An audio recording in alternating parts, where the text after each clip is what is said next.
Good morning.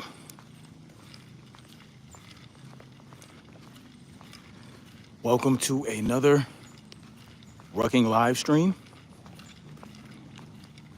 It is Saturday. What is it? August 3rd, 2024. It's quite the morning. It's like it's hot, but not too hot. It's bearable.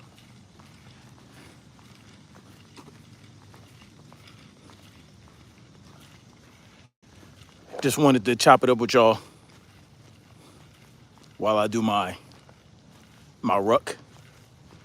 I'm gonna have to start adding weight. Gonna start having to add weight to the ruck. Maybe 10 more pounds. That would bring it to about 60 on my back and about 10 to 12 pounds everywhere else. So that'd be about 70 pounds of total weight. Right now I'm at about 60 something, 60.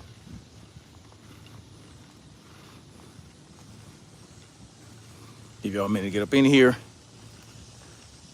If you guys so choose.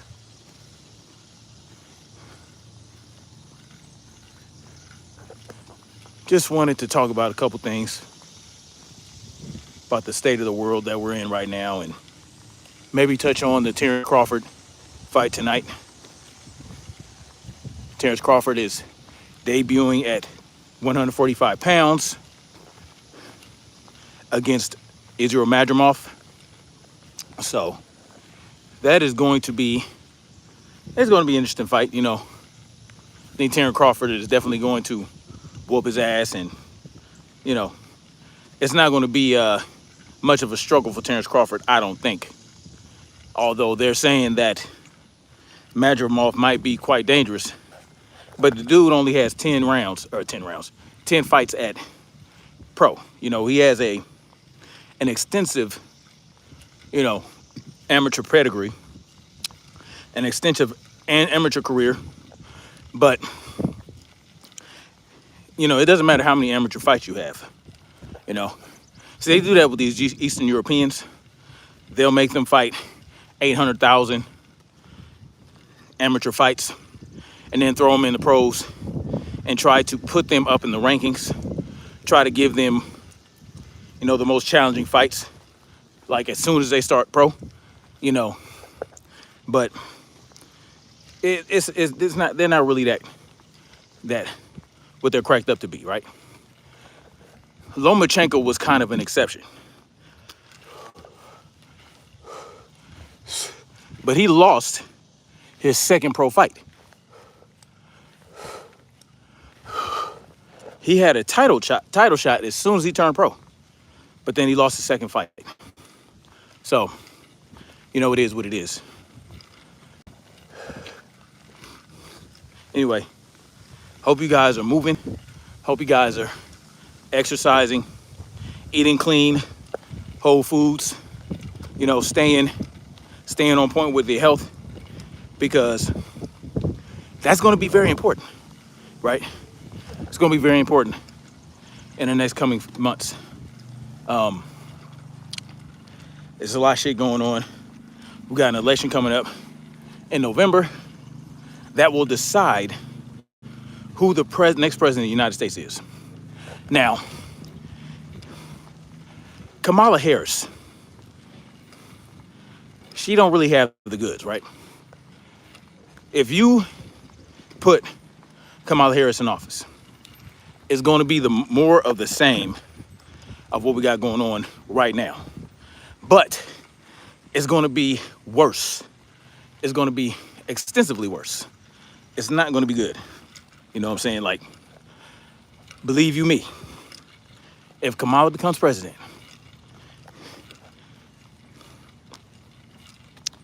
there's going to be problems. There's going to be problems. There are going to be problems with so-called terrorist attacks. There are going to be problems with foreign wars. There are going to be more of them, and they're going to be more devastating, right? We're going to feel these wars a lot more, even if the wars are overseas. They're going to be a problem. Now, they're talking about gearing up for a retaliatory attack from Iran because a Hamas leader was killed in Iran. And so Iran is taking that as a personal affront to them. And so they're talking about retaliation. Well, now the United States is talking about, well, if Iran retaliates, we're going to have to step in and retaliate against Iran. Our government, the elites, the banksters, they have been itching to invade Iran and all that shit for decades. You know what I'm saying? See, they're doing everything piece by piece over in the Middle East. They started with Iraq, Afghanistan, you know, destabilizing Libya, you know, destabilizing Yemen. Yemen was already trash, but they just made that worse. It's going to be a problem, y'all. If we end up going to war with Iran, it's not going to stay in Iran. I just want y'all to understand that.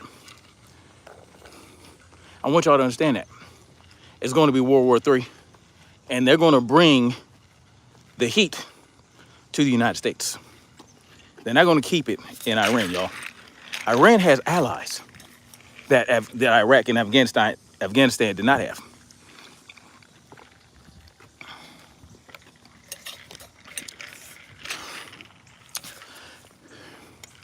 Iran has allies that Iraq and Afghanistan did not have, that would not hesitate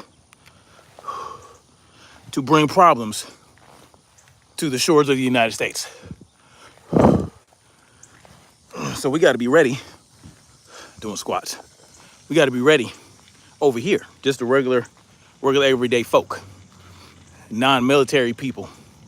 We're going to have to be ready for whatever may happen.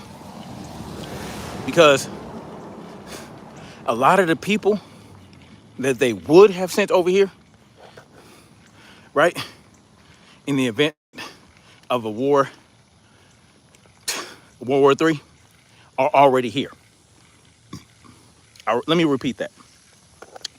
The people that our enemies would send over here, right,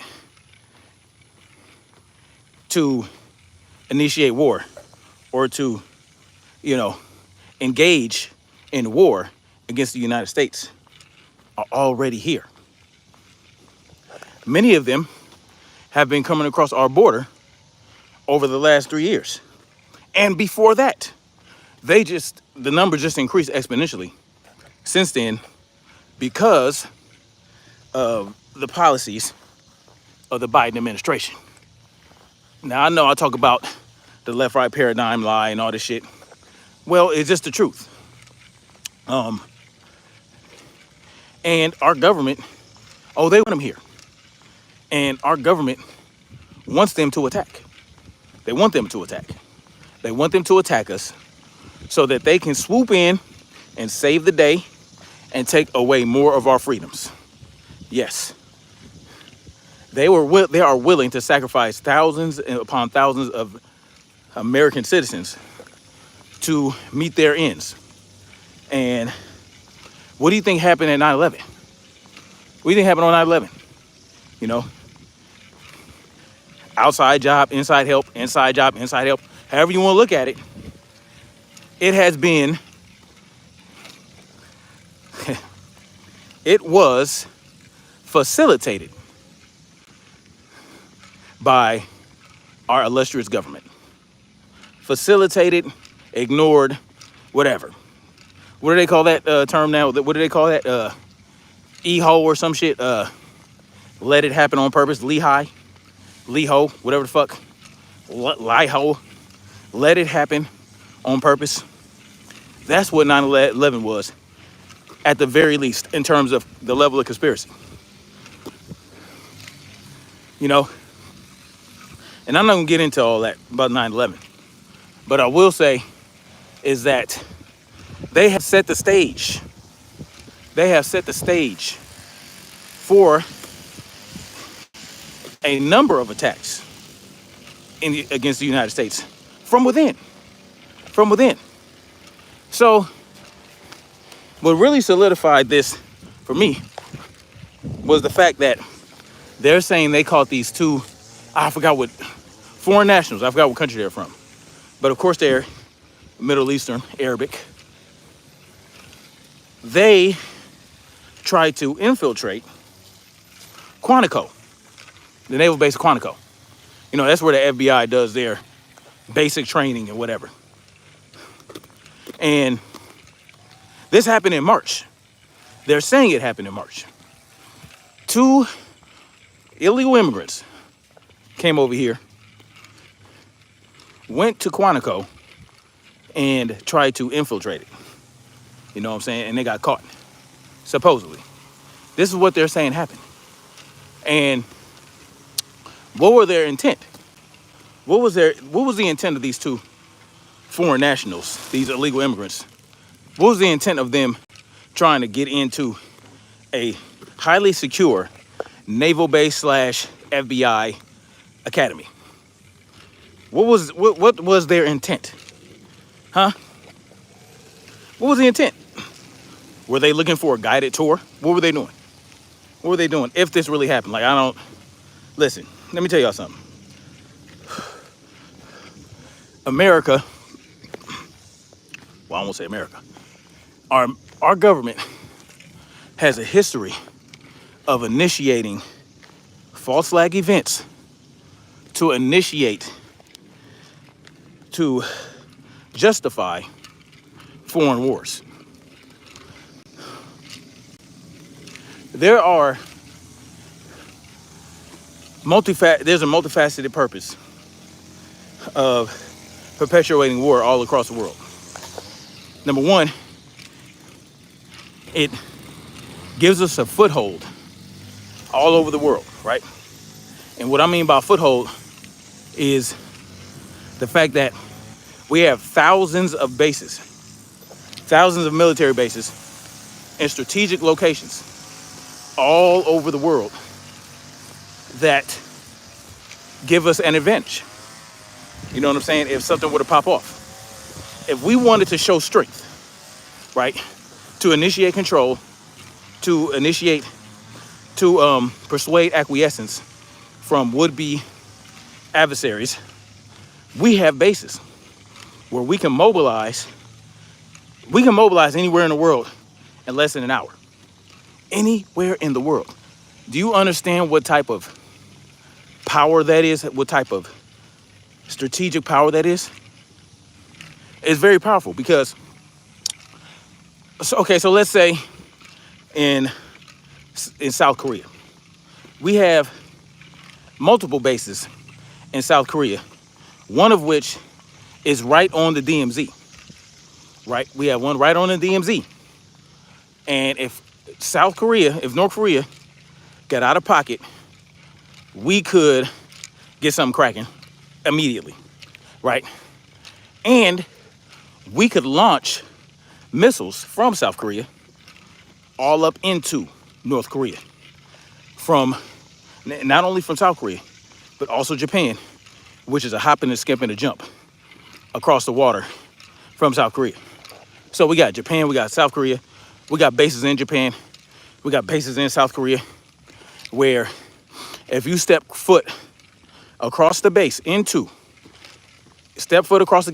our base, that is the military soil.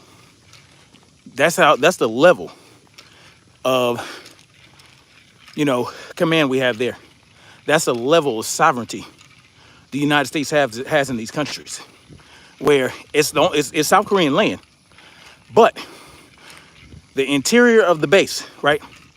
The interior of the base is United States soil. So they can basically launch missiles, they can deploy troops without permission from these countries' governments. because we're doing it from American soil. You understand what I'm saying? So, and here's the thing.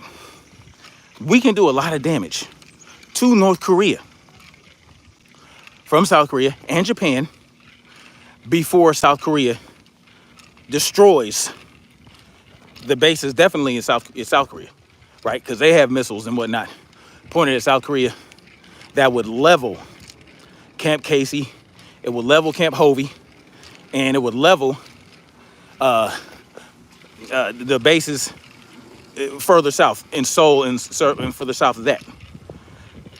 They would level all our bases, but that's okay. See, those are sacrificial bases, right? To deplete some of the resources of South Korea once we destroy much of what they got going on. Now, it would be more difficult for them to attack our bases in Japan, right? Because Japan at that point would initiate launches and they would probably destroy South Korea. South Korea would be leveled before, they get anything off on Japan, right? Now, the only way North Korea can succeed is if they launch nuclear missiles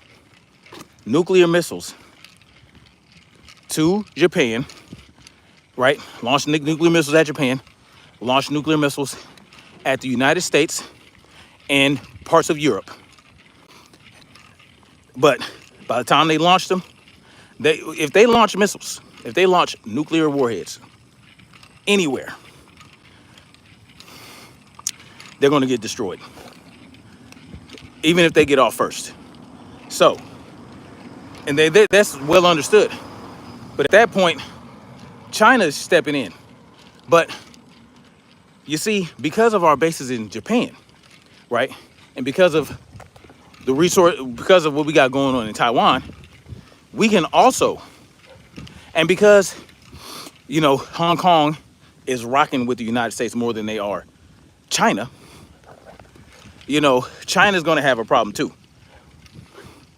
China can launch missiles, nuclear missiles, but once China starts launching missiles, the world is over, as you know it. Even when South Korea does it. South Korea's, they might not have the payload to cause so much devastation. But once China starts launching, it's over. It's a wrap, right? You might as well forget about it. Forget about it. Once China starts launching nuclear missiles, the world is over because we're going to launch them in return, and it's just going to be raining nukes, right? It's going to be raining nukes. That's going to be a wrap. The world is over. But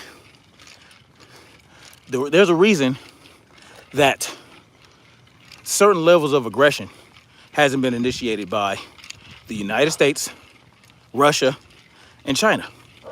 It's because of mutually assured destruction.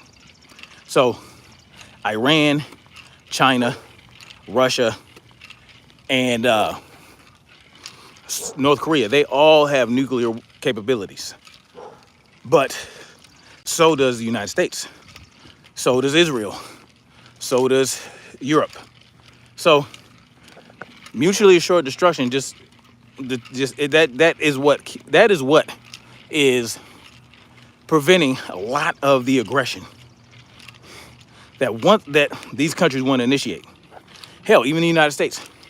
You don't think that our government wants to march into China, march into Russia, and just have their way with them? You don't think that that's what our country wants to do? Man, we itching to bring China and Russia to heel. We're itching to do it, but we're not doing it because of mutually assured destruction. And that's why China isn't just doing that to the United States, doing that to Europe. That's why Russia isn't doing that. You think it's because it's just respect? Oh, they respect our power. We respect their power. No. We respect the power and the devastation of a nuclear holocaust. Nuclear holocaust, the idea of it. Because trust me, they've run simulations, they've run tests to determine what kind of damage and whatnot will be caused by just all-out nuclear attacks from all these countries. Nothing survives, y'all. Nothing survives. You're talking about nuclear winter for hundreds of years. And how many resources do we have in all those bunkers, our elite? How many resources do the elites have in those bunkers? Do they have hundreds of years worth of, you know what I'm saying, food, clean running water, you know, a clean sanitation, you know, a good sanitation system in those bunkers? I don't know. They would have to have a lot of geothermal energy going on. And what I mean by geothermal is like using the energy and from the heat of the center of the core of the earth to power a lot of their systems, right? They would have to tap into geothermic energy, which is it's basically it's going to be infinite because of how the core of the earth works and the rotation and the shifting and all that stuff. Because the core, it rotates, you know what I'm saying, and creates all this heat and this energy. So, and it's nonstop, right? It doesn't get depleted. So they would have to somehow tap into that, and that would be quite the feat. But outside of that, what about sanity? What about being under the surface? You'd have to be underground for hundreds of years, like you and your progeny. You know what I'm saying? Not you, of course, not you yourself, but you and your progeny. That means you and your children, your children's children, your children's children. Hundreds of years. Dozens of generations. Dozens of generations of people underground. And once you're underground, you know, you don't get the sunlight, you don't get the vitamin D. You know what I'm saying? You don't get, I mean, you can get artificial vitamin D, you can get artificial sunlight, but that is not going to stack up to, you know, the sunlight that we have out here, right? The sunlight that we have out here in the world, in the real world, above the surface. And what kind of life would that be? You know, that's what, let me tell y'all the real reason they are lab growing food, lab grown meat. The real reason they're doing that is because they want a way to lab grow meat while they're in their underground bunkers, right? And not just meat, but vegetables, anything they want. They want to they want to grow it. They want to 3D print your meat. They want to 3D print your fruits and vegetables. You know what I'm saying? And guess what? They're going to use human DNA. They're already doing this. Human gunk, human DNA to create this lab-grown meat. Human DNA, they can use it. Because what their whole philosophy is, well, what better way to ensure we're getting the nutrients the human body needs than by using the human body to consume what we need, right? So, I think there was a story a couple years ago where celebrities were donating their DNA and flesh and whatever for the efforts of lab growing meat. And they were saying, oh, you can eat a celebrity, right? That's how they tried to sell it. Oh, you can eat your favorite celebrity. You can eat Ben Affleck. You can eat Brad Pitt. You can eat, Halle Berry. I mean, it might not be too bad, but you can eat, Sanaa Lathan, which, hey, but I don't need no lab grown meat for that. You get what I'm saying? They tried to sell us on lab grown meat by telling us that our favorite celebrities are gonna, you know, we're gonna be able to eat our favorite celebrities. What kind of sick world are we living in, y'all? Gotta tighten these straps up.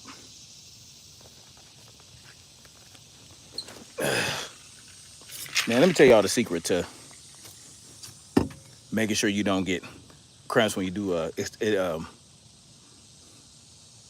very intensive, extensive workouts.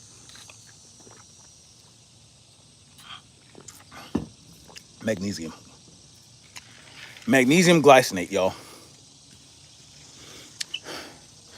You know, I usually just use magnesium glycinate in my post-workout, drinks before I go to bed. Not my post-workout, but I make a little concoction before I go to bed with electrolytes, and it has creatine in it, a low dose of creatine.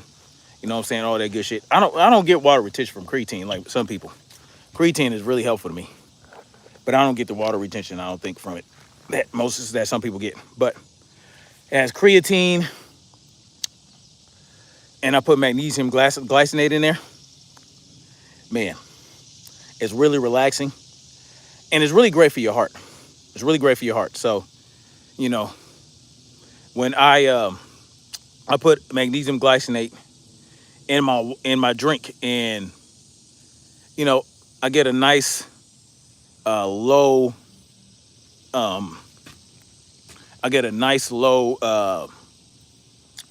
resting heart rate. Like last night, it was 46 beats per minute. Oh, hold on, y'all. What's up, Sugar Free Mars? Sugar Free Mars in the building. What's good? Thank you for coming through. So yeah, magnesium glycinate. Y'all look into that. They got other types of magnesium. They got magnesium citronate or whatever the fuck. They got other magnesium blends. Some of them are good for some uses. I think magnesium citronate is good for energy, they say. But I like using magnesium glycinate before my workout as well. Like, I feel like it prevents cramps. It does prevent cramps. It prevents cramps because I go real hard. You know what I'm saying? I go hard in the paint. So I do my intro workout drink, and now I'm putting magnesium glycinate in there, and I feel a lot better after I do all those rounds on the ruck. After I do all those rounds on the heavy bag, like today I did 32 rounds on the heavy bag. Now I'm doing my rucking, and I'm not cramping up. You know what I'm saying? I can do all my split squats, my Bulgarian squats, my regular squats, and I don't feel the cramping coming on. So we're good, Sugar Free Mars. Who you got tonight? Of course I got Terrance Crawford. Yeah, I'm whooping feet. You know what I'm saying?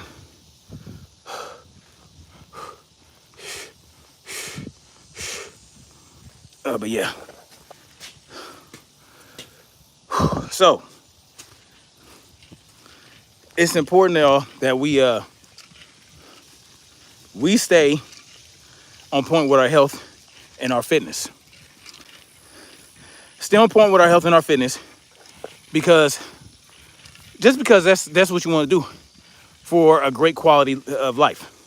If you want quality of life, good quality of life, being fit, being healthy, that's just the key. She says I got Bud, of course, but it's going to be interesting to see him adjusting to the weight class. Yeah, I mean, what's interesting though, I think it was the other day, he was talking about he still had to lose about 3 pounds. So I'm glad to see that he's taking his time, cutting the weight, just so that he's nice and healthy and full of energy when he gets in there and gets Madrim off. You know what I'm saying?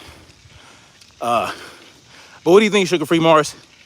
He said that his weight cut was worse than Errol Spence's. when they fought last year. I don't know how he could know that. You know what I'm saying? He may feel like his weight cut was super trash, but he's not inside Errol Spence's body to know that his is worse. I don't know. He looked good on the scale. Yeah, he did. Like, I think that Terrance Crawford power is going to translate. That's not really the issue here. The issue with Terrance Crawford's ability to knock motherfuckers out is not his power. Yeah, sugar free. You don't know how bad Errol Spence's weight cut was. You just want to make it look like, you had just a rougher time so they don't diminish your win. And I understand you don't want your win diminished. Your win isn't diminished because Errol Spence's weight cut was worse. That's just not, you know what I'm saying? Your weight cut and his weight cut is irrelevant because both of y'all had to cut weight. So your win can't be diminished by his weight cut. Like, no. It would have been, if Errol Spence's weight cut was a little better or much better, Terrance Crawford would have still won. And why is he comparing everything about his fight? Well, because Terrance Crawford has heard his whole career that Errol Spence is the bigger draw. Errol Spence has more pay-per-views. Errol Spence is more likable. Errol Spence, you know what I'm saying, he has more of a solid fan base. Errol Spence is worldwide, right? Whenever Errol Spence goes to a fight and he's not fighting, they all over him. That's just what it is. Like, he doesn't understand why people love Errol Spence more. It's because Errol Spence is more lovable. It's just, you know what I'm saying? Errol Spence is just a more likable person. You know what I'm saying? He doesn't put on airs about his past, about him being a street dude. Oh, I got shot in the head. Like, you're a boxer now, bro. Like, you have this chip on your shoulder that people don't fuck with. You can whoop Errol Spence's ass 30,000 times, and you'll never be looked at in a high regard as Errol Spence. Because Errol Spence has humility. He's humble. You know what I'm saying? Was he irresponsible with his career? All the drinking and all the eating crap and all that shit, drinking and driving. Yeah, he was irresponsible. But he's still more likable. It's just what it is. You see, get my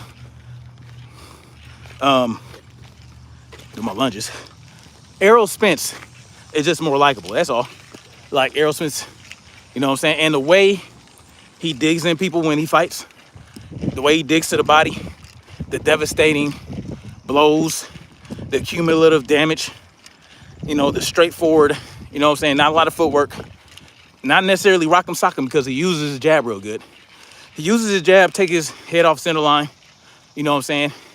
But Terrance Crawford, you're just not going to be as likable as Errol Spence. That's just what it is. It's nothing, you know what I'm saying? That's just how it is. Some people are just have more gravitas, has more, you know what I'm saying? People that fuck with him. And Terrance Crawford, he takes everything so damn personal. Right? You can't say shit to him. You can't criticize him. You know what I'm saying? Like, you can't even compliment this dude because you might give him the wrong compliment. You can't even go up to him. I wouldn't feel comfortable going on up to the street, to him on the street, without being ready to fight. You know what I'm saying? Like, I'd have to be on my toes. I'd have to have my knees slightly bent. I'd have to have, I'd have to be I couldn't stand next, walk up to him and be square. You know what I'm saying? And have a conversation with him. Because I'm the type of dude that's going to tell him, like, I'm going to speak to him as I would speak to anybody else. He just can't do it. I remember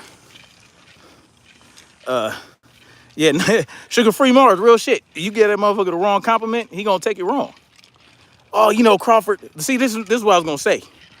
But let me finish this thing first.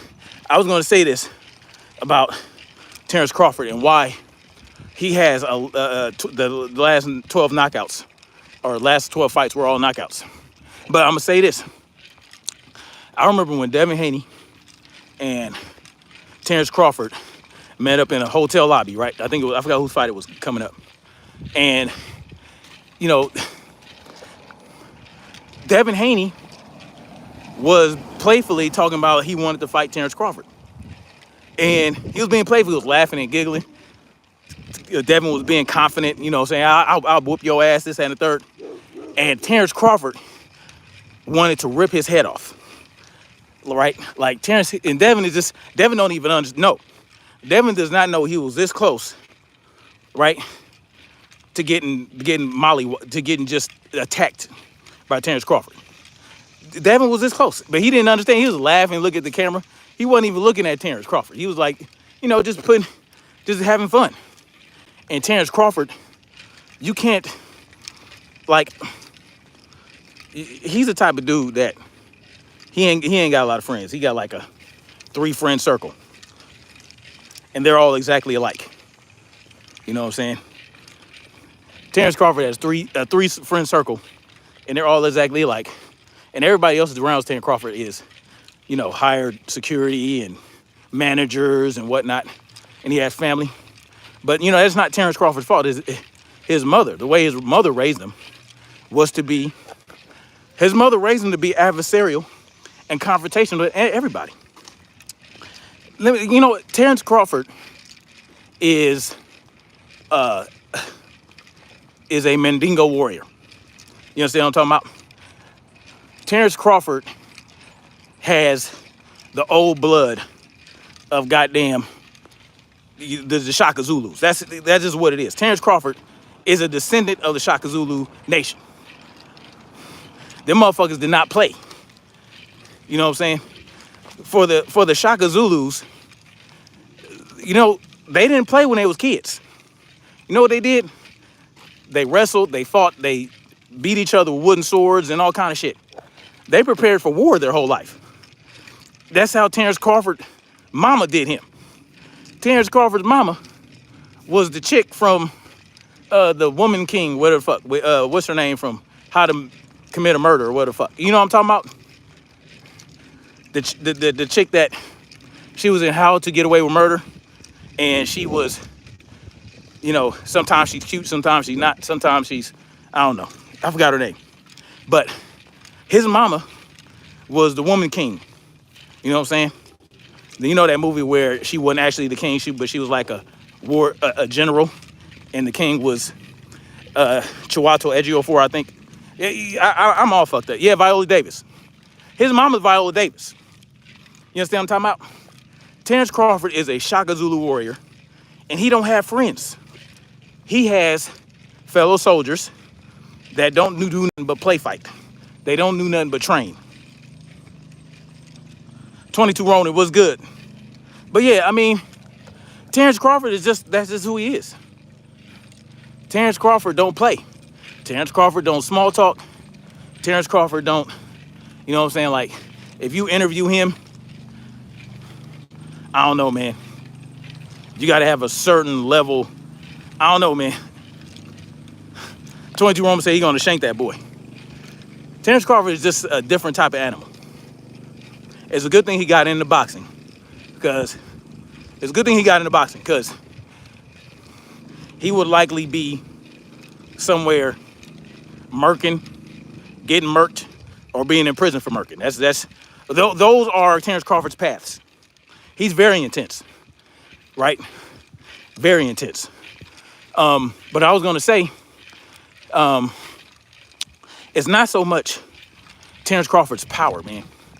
It's the angles that he hits you from. He hits you from these odd angles that, because he'll find those triangles, right? I don't know if y'all heard talk about the triangles in boxing. So there's the triangles that you want to get into.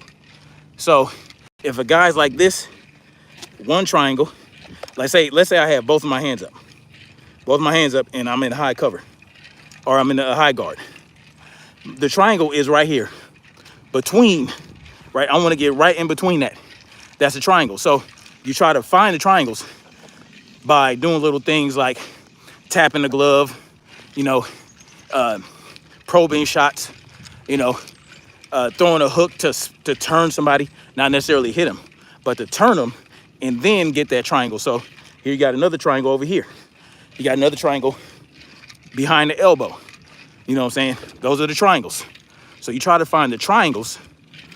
And when you find those triangles, that's Terrance Crawford is great at finding those triangles from odd angles. So angles that he shouldn't even be able to hit you solidly from. That's what Terrance Crawford does. Terrance Crawford can hit you from an angle where his lead foot is on your right side, right? Because you know he's fucking ambidextrous, so he's a switch hitter. Like he'll have, let's say you're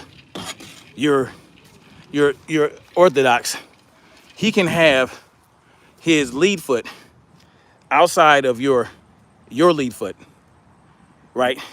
Be hitting you, be tapping you, right, on your left hand side, but then he'll come with a weird ass hook that'll catch you in this triangle. It's weird. Like Terrance Crawford, just the angles that he hits you from, along with the power. So Terrance and the switch hitting, that is what gets guys out of there, right? Like when he hit, hey baby girl, in a minute, we'll go in a minute. I'm about to take a couple of my kids to this Muay Thai MMA gym. He's sneaky, patient, aggressive, exactly. Cunning, has a mean streak. Yeah, Terrance Crawford is like, but the only thing is, he has the tendency to get hit. Because when you throw those shots from those angles, you're leaving yourself open. You have to open yourself up when you hit from those angles. You know what I'm saying? Close that door. Close the door. Yes, son. Can you watch Tsunami? Not right now, son.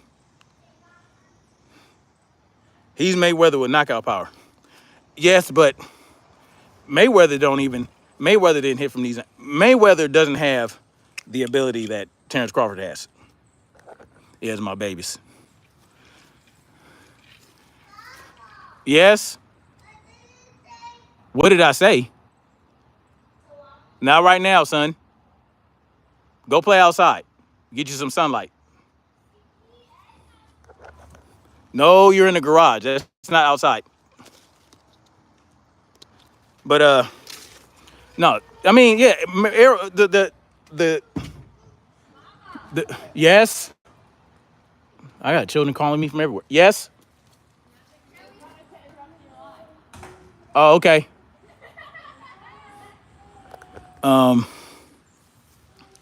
You know, Floyd Mayweather, he had great ability, but no, he's no Terrance Crawford. I think Terrance Crawford solves the Mayweather defense puzzle. I mean, it's kind of like how Conor McGregor was. Conor McGregor had those angles. He could hit you from weird ass angles. That's why he was so successful in the UFC. You know what I'm saying? Oh, be quiet.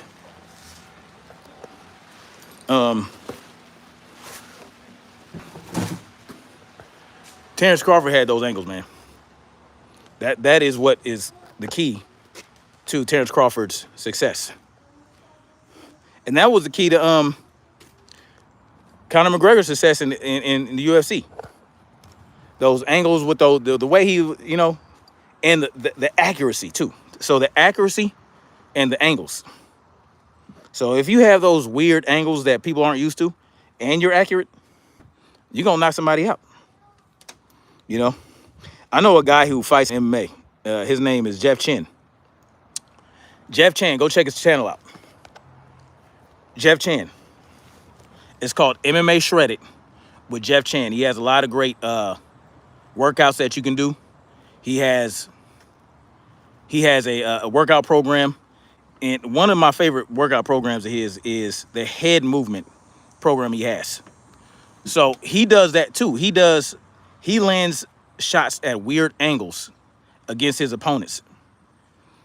And the way he does, even the kicks, the elbows, the punches, like he lands them at these angles and he's moving at the same time.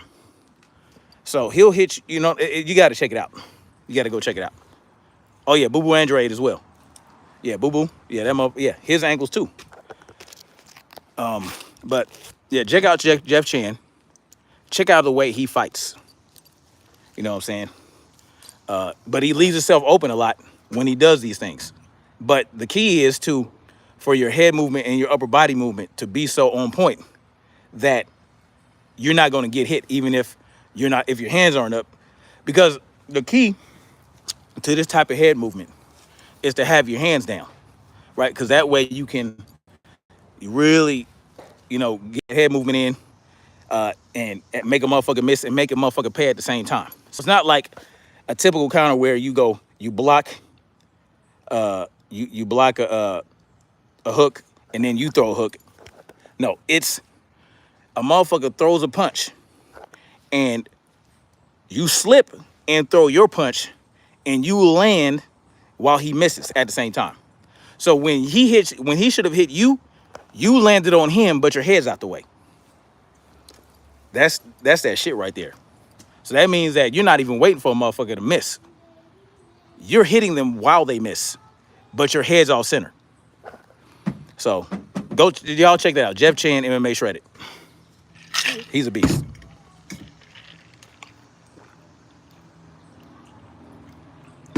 And I have adopted that style in my training. You know what I'm saying? I adopted that style with my training. And you can take his class, get a partner, and practice with a partner. So your partner's throwing shots at you. Punches, kicks, knees, whatever, while you're using this technique. It's pretty dope. But anyway, I got to get out of here. I got to make a room with the kiddos, and I'll holler at y'all later, man. But thank y'all for stopping through. And like I said, y'all go out there, y'all move, train, get in shape, because they trying to pop off World War III. And World War III is not going to be fought over there. They're going to bring that shit here too. They already have the motherfuckers here. You understand what I'm talking about? So y'all stay on point, get healthy, go out there and train, go to the range and get some pew-pew in. You know what I'm saying? Tactical ranges. Whatever you got to do, man, stay on point. Hell, go to do some, what's really good to help prepare you for something like that? Paintball.